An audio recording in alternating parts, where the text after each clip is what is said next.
స్పెషలిస్ట్ని. మేము యశోద హాస్పిటల్ సోమాజిగూడ నుంచి వచ్చినాం. ఈ గ్యాదరింగ్ ఎందుకు అంటే జస్ట్ ఒక ఐసీయూ గురించి అవేర్నెస్ పెంచుతామనేసి. జనరల్గా మనకి ఐసీయూ అనే దీనంటే చాలా పేషెంట్స్ గురించి కానీ అటెండెన్స్ చాలా భయపడతారు. ఎందుకంటే ఐసీయూలో ఒకసారి పేషెంట్ వెళ్ళారు అంటే మనకి బయటికి ఇది వస్తారా లేదా అని. కానీ ఐసీయూలో వచ్చే పేషెంట్స్ చాలా క్రిటికల్.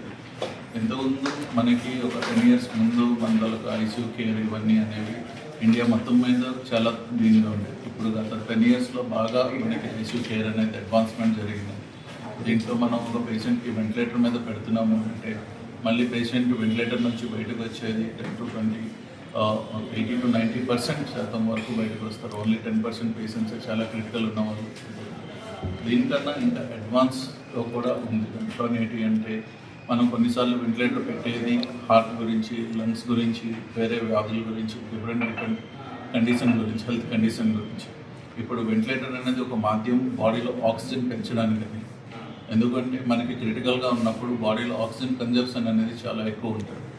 ఆ దీంట్లోని మనకి వెంటిలేటర్ త్రూగా ఆక్సిజన్ బాడీలో ప్రాణవాయువు ఏదైతే తక్కువ కాకుండా మనం కాపాడగలుస్తాం. అండ్ డ్యూరేషన్ ఆఫ్ వెంటిలేటర్ అనేది అంత హెల్త్ కండిషన్ ఇంప్రూవ్ అయిన వరకు పెట్టవచ్చు. నెక్స్ట్ మనది పెట్టే దీంట్లోనే ఆక్సిజన్ పెంచే విధానంలో కొన్నిసార్లు వెంటిలేటర్ మీద పెట్టినా మనకి కొన్నిసార్లు ఇంప్రూవ్మెంట్ రాకపోతే మనం పేషెంట్ని బోర్లా పెట్టి పడుకోబెట్టి అరౌండ్ 16 to 18 hours వరకు బోర్లా పెట్టి మనం ఇచ్చేస్తాం. దీనికి ప్రోన్ వెంటిలేషన్ విధానం అంటే ఇది కూడా ఒక విధంగా బాడీకి సపోర్ట్ చేసేది. దీనికన్నా అడ్వాన్స్ విధానం అవుతుంది ఇక్మో అనేది, ఎక్స్ట్రా కార్పోరియల్ మెంబ్రేన్ ఆక్సిజనేషన్. దీంట్లో ఏంటి అంటే మనం ఏం చేస్తాము, ఎవరికైతే వెంటిలేటర్ మీద పెట్టినా సరే మనకి బాడీలో ఆక్సిజన్ సఫిషియెంట్గా లేకపోతే హార్ట్ కండిషన్ చాలా వీక్గా ఉంటుంది.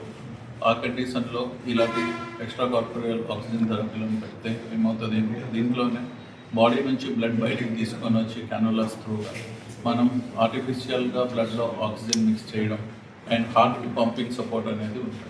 ఇవి అందరికీ పెట్టం. కండిషన్స్ ఎవరైతే రికవరబుల్ అవుతారు, కొన్ని కండిషన్స్లో మనకి హార్ట్ అటాక్ వచ్చినప్పుడు, హార్ట్ ఫెయిల్యూర్ ఉన్నప్పుడు, సివియర్గా మనకి బీపీ హెచ్చుతగ్గులు అవుతాం, బీపీ కంట్రోల్ అసలు లేకపోవడంలో మనం టైం బయింగ్ కోసం దీనికోసం పెడతాం. ఇక్మో అనేది 2 types. ఒకటి అవుతుంది మనకి వివి ఇక్మో, యూజువల్గా మనం లంగ్స్ కోసం అనేది పెట్టేది. అండ్ విఏ ఇక్మో అనేది మనకి హార్ట్ అండ్ లంగ్ ఎక్కడ సపోర్ట్ అవసరం పడతారో, ఓన్లీ హార్ట్ సపోర్ట్ అవసరం పడ్డా సరే మనం ఈ కండిషన్లో కొన్ని రోజులు, కొందరు 5 రోజుల్లో రికవర్ అవుతారు, కొందరు 7 రోజుల్లో రికవర్ అవుతారు. మ్యాక్సిమం 10 to 15 daysలో చాలామందికి హార్ట్ అండ్ లంగ్స్ రికవర్ అయ్యే ఛాన్సెస్ ఉంటాయి. ఇది ట్రీట్మెంట్ ఏ కారణం వల్ల మనం ఇక్మో ఇనిషియేట్ చేసామో దానికోసం ఆ కారణం, ఆ వ్యాధి కంట్రోల్ అయ్యే వరకు మనం ఇక్మో మీద పెట్టి ఉంచవలసి వస్తుంది. ఆ తర్వాత ఇక్మో నుంచి తీసేస్తాం. సిమిలర్గా అలాగే కొందరికి కొన్ని వ్యాధులు ఉంటాయి, దేంట్లోనైతే లంగ్ రికవరీ అవ్వదు, హార్ట్ రికవరీ అవ్వదు. వాళ్ళకి ట్రాన్స్ప్లాంట్ కోసం వెయిట్ చేసే వరకు కొందరికి ఆ సమయం వరకు మనిషి ప్రాణానికి బతికించుకోవడానికి కోసం అనేసి మనం ఇది పెడతాం. యశోద హాస్పిటల్ దీంట్లో చాలా ఇచ్చేస్తుంది. మనం ఇక్కడే కాకుండా వేరే ఊళ్ళ నుంచి, ఇండియా మొత్తం మీద నుంచి, ఈవెన్ నార్త్ ఈస్టర్న్ స్టేటస్ నుంచి కూడా మనం ఇక్మో ఇనిషియేట్ చేసి వాళ్ళ దగ్గరికి వెళ్ళి అక్కడ సదుపాయం లేకపోతే అక్కడ మనం ఇనిషియేట్ చేసి ఫ్లైట్లో వాళ్ళకి ఇక్కడికి తీసుకొని వచ్చి మనం ట్రీట్మెంట్ చేస్తున్నాం. కొందరు ట్రాన్స్ప్లాంట్ వరకు తీసుకొని వెళ్తున్నాం. ఈ మధ్యన కూడా చాలామందికి మనం అలాగే చేసి కాపాడుకున్నాం. ఈ ఇయర్ కూడా మనం ఆల్మోస్ట్ ఇప్పుడు వరకు జనవరి నెల నుంచి కూడా చూస్తే అరౌండ్ 25 to 30 ఇక్మోస్ చేసింది. దీంట్ నుంచి అరౌండ్ 20 patients మనకి బయటకు వచ్చింది.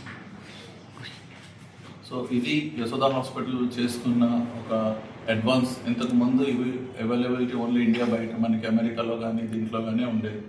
ఇప్పుడు అది మన ఇండియాలో కూడా అవుతుంది. అండ్ హైదరాబాద్లో యశోద హాస్పిటల్ దాంట్లో ఫస్ట్ ఇచ్చేస్తున్నాం. చాలా ఫాస్ట్గా గ్రో కూడా ఇచ్చేస్తున్నాం.